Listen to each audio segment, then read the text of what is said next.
everyone, happy first day of Vlogmas. I obviously had to come to Grandma's house and drag my blankie and my toys all the way to the living room and just make a big old mess. But you know what? It's okay because I know either Grandma or Auntie are gonna clear the mess. And speaking of mess, look at me eating. I had to make sure that Auntie and Grandma see my food. Literally, I'm gonna chop and drop all the bits on the floor because I know that either Auntie or Grandma are gonna pick up my food. And I had to make sure Auntie was there and watching me because I wanted her to make sure that she saw that I was eating my food and that I was enjoying it even though it was dry without any beef broth. Now I'm crying because I want to go to Auntie's bed because my bed isn't comfortable enough. So I'm going to cry and get my way and Auntie's going to let me on the bed. But that's not comfortable enough. So I need to go to the living room because I love one lamb chop by itself and I had to make sure both of them were together.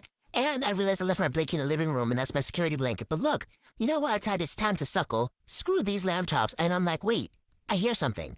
And I'm wondering, where is Grandma and Mommy? Because they weren't there and I was just with Auntie. And I hear something at the door, so maybe it's them. So I'm thinking I'm going to go investigate. Even though Auntie told me it was somebody outside the door just making all this noise, I said, no, Auntie, I need to go investigate.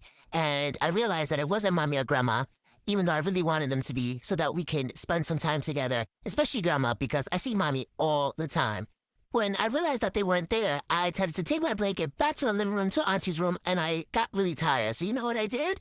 I decided to plop myself right in the middle of the way so that Auntie had to climb over me to go to her room. But it's okay, though, because you know what I ended up doing? I ended up dragging my blankie back to Auntie's room onto my bed because I needed to be more comfortable on my bed and not on the hard floor, and Auntie understands me. That's why she got me a bed right next to hers. But that wasn't comfortable, so I decided to lie on Auntie, and then I decided to jump back, get on my bed, and start digging because why not? And Auntie yelled at me because we're not supposed to dig on my bed, but I need to make it more comfortable, so she needs to get me a better bed. Then Mommy and Grandma finally came back home, and Grandma was, consoling me because I was trying to tell her that I didn't want to go back with Mommy because Mommy told me we had to leave, but I know Grandma would save me. And Grandma didn't save me, and I had to leave, and that's really the end of Vlogmas. But Grandma, if you see this, save me because I want to come back to Grandma's. I was only there 2 hours. I'm usually here all day.